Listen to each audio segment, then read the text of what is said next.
All right. Eddie Hearn, the scumbag, responds to Deontay Wilder's criticism of Dillian Whyte and him and UCAD cheating and putting the life of Oscar Rivas in danger for their own financial betterment. Coming up in this video.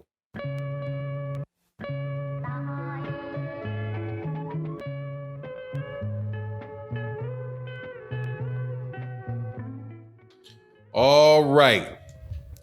Fast Eddie Hearn, fast Eddie Hearn, fast Eddie Hearn. Before I get to that though, disgusting. Welcome back to the channel, subscribers. If you're not subscribed, please subscribe and hit the bell icon so you can be notified of when we release more videos. Also, thank you so much to the subscribers to the Patreon page. I think you guys are really going to enjoy the content over there. Also, thank you everybody that supports in the live streams on Cash App and in the Super Chat, and everybody that comes to the live streams that we do every day. The crowd is a great crowd, man. It's terrific fun. And you know this Sunday on OG Boxing Talk, we're going to have a good old time. Well, I don't even think it's a good time, man. A serious time talking about Matchroom Boxing and Eddie Hearn. And Dillian Whyte. But let's get into that now. Eddie Hearn and Matchroom Boxing are a joke.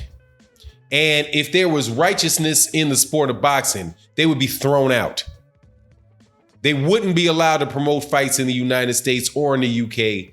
And there would be some criminal penalties out there on UCAD and Eddie Hearn and Dillian Whyte, all of them. Because what they did by letting somebody get into letting Dillian Whyte get in the ring under the influence of performance-enhancing drugs, not informing Oscar Rivas about it, it should be criminal. It should be criminal. However, it's not criminal because that's what UCAD's rules allow. UCAD rules say, according to Eddie Hearn. Now, of course, I will, within the next week or so, read UCAD's rules so that I can verify whether or not that's the case or not, because we're talking about one of the biggest liars in the sports world, Eddie Hearn. Eddie Hearn is the absolute, he needs to go. He needs to go. Matchroom Boxing, the juice factory, juice box Matchroom got to go too.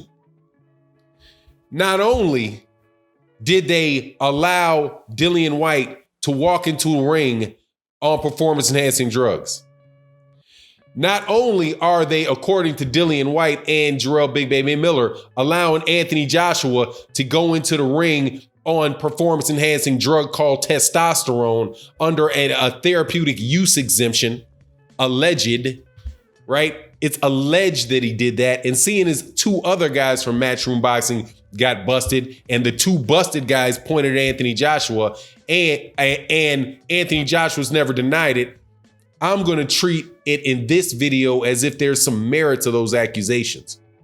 But aside from all of that, aside from the ticket scalping that went on over there, that was being done widely throughout the UK, right? Concert promoters and boxing promoters, where they would take one ticket, they would take tickets off the market, right?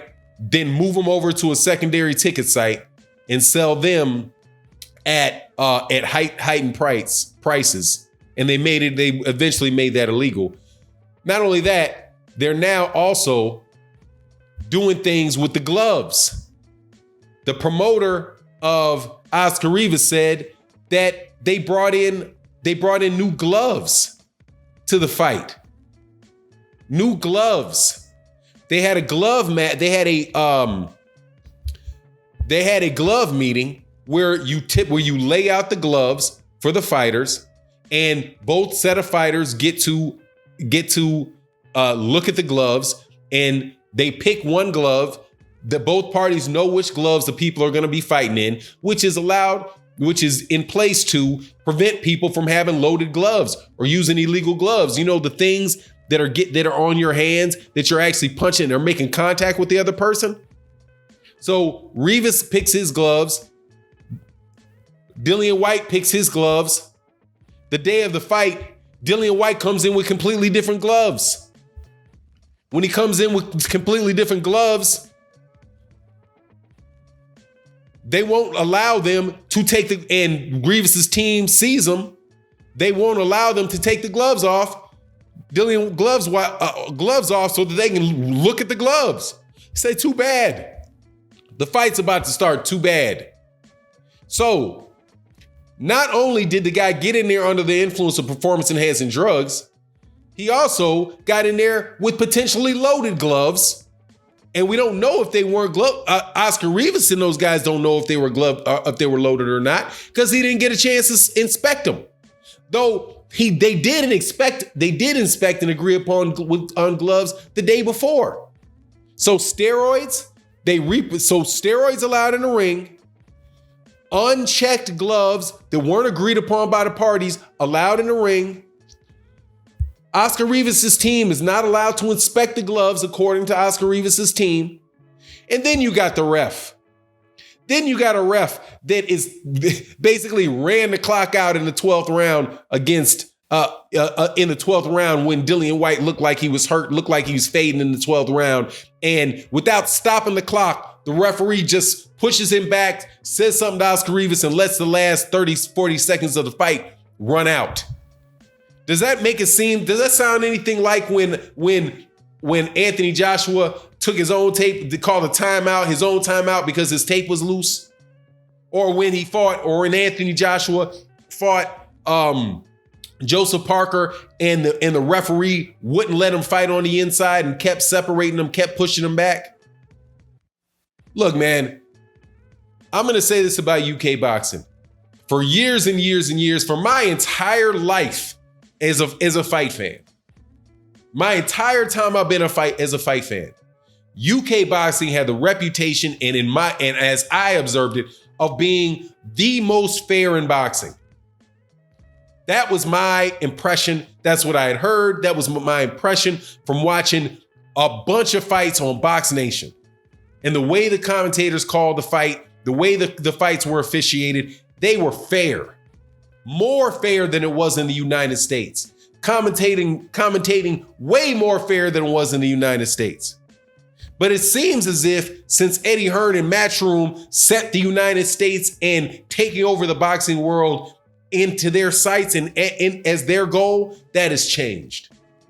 Because I cannot name, off the top of my head, and I have to look and see if I can find one, where in the same fight, somebody's allowed to go into the ring with performance-enhancing drugs. Somebody's allowed to go into the ring with gloves that had not been checked. And they had a referee that was so dang on biased that all he did is look. You can look on the tape and see that the referee is only looking at Oscar Rivas. For long periods of time, his gaze is specifically on Oscar Rivas. And then the scorecards being wide. That is a setup. That is a fixed fight. In my opinion, that is the absolute textbook definition plus some of a fixed fight. And it is a shame. And that's why I say Andy Ruiz is smart. If Andy Ruiz doesn't go to the UK because he's like, it's a setup. Number one, Anthony Joshua can come into the ring under anything because you see the UCAD rules, and it's not VADA, it's UCAD. UCAD did the testing, VADA didn't do the testing. And by the way, UCAD cannot, nor VADA can approve them going into the fight. Eddie, stop lying. The only organization that can approve that fight going on is the British Boxing Board of Controls, which is a bunch of politicians more than likely that know that they get funding. Their funding is related to you. And you can always put pressure on political bodies to get what you want and to get those guys to say, hold on, we got a lot of money coming in here. These are tax dollars. These are tax dollars. This is revenue. This is tour. This is more traffic through the pubs, along that are around that are coming into the UK. This is a lot of money on the table. You sure you want to cut this fight off just because of this little problem? That's what's going to happen. And that's a consideration that they have. All of the monies that they had to pay, all of that, and that stuff, in my opinion, is more than likely why they decided to let that fight go. Anyway, it's absolutely positively ridiculous. If I was Andy Ruiz, or if I was a boxer that had any power whatsoever not to fight on a Matchroom card or against a Matchroom fighter, I would make sure that I did it. And you remember this too. To the guys that are at Matchroom, to the fighters in the US that signed with Matchroom. They did it to Oscar Rivas, they'll do it to you. And that's even if you're signed. Because you can be expendable. What if you're not the A-side guy? And they got some young guy coming up that the home guy that they want to have win that fight. Are they gonna let this dude pop dirty and still put him in the ring without telling you? Are they going to switch up the gloves on you and not allow you, once you realize that the gloves have been switched, not allow you to inspect the gloves? Are they going to have a referee that forcibly takes you away from the guy and dang near penalizes you for hitting him? And then have ridiculously wide scorecards on a fight, so pretty much you got to knock him out to win? You got to knock out a guy with loaded gloves. You may have to knock out a guy that's on steroids with loaded gloves, with stacked up gloves, even to win. I'd love to see what the Errol Spence Jr. Kell Brooks scorecards were if Errol Spence hadn't knocked that dude out. Anyway, it is what it is. Let me know what you think in the comment section. And with that, I'm out. Peace.